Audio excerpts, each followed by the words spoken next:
Morning to all. Today I am going to present a case of ophthalmomyces and recurrent meibomian gland carcinoma.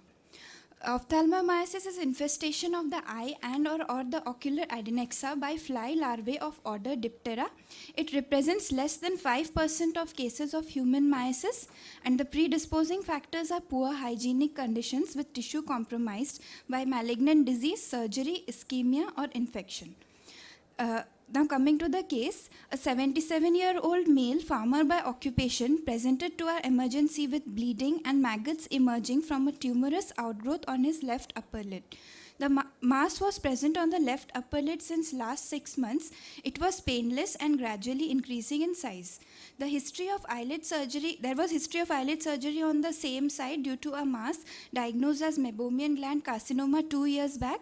However, proper documentation was not available with the patient, and that time he was advised for radiotherapy, which he did not take.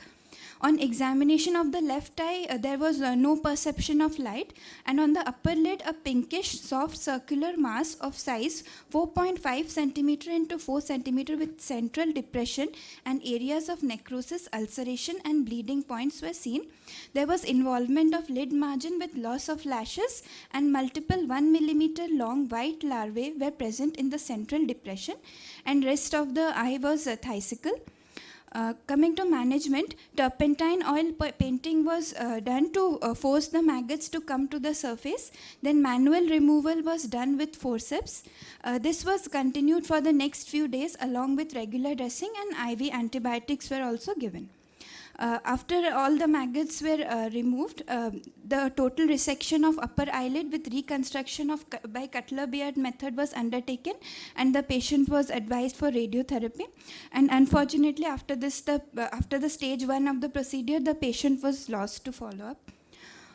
Then histopathological examination of the mass showed sebaceous carcinoma with pagetoid spread, and the larva was examined under the microscope and was identified as larva of Estrus ovis, commonly known as sheep botfly. Coming to discussion, ocular myiasis occurs in eyes of humans living or working in close proximity to livestock, children, older people, immunocompromised patients with orbital carcinomas, and patients on immunosuppressive therapy are usually affected. Infestation can also occur by contaminated fingers. The adult sheep botflies give birth to live larvae which are capable of parasitizing host immediately.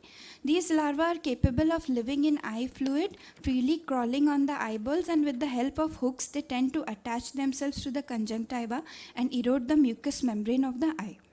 The agents used in treatment can be broadly classified as those which suffocate the larva and force them to come to the surface, like turpentine oil, liquid paraffin, and petroleum jelly, and those which are used for paralyzing the larva, like chloroform, ether, and 1% lidocaine.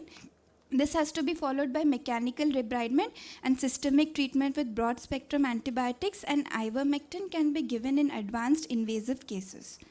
So coming to conclusion, ophthalmomyces, although it is a rare condition, it becomes significant in debilitated and compromised patients. General cleanliness of the surroundings, maintaining good personal hygiene, provision of basic sanitation and health education have to be stressed upon to prevent myiasis. Thank you. Thank you, madam. Now the next speaker is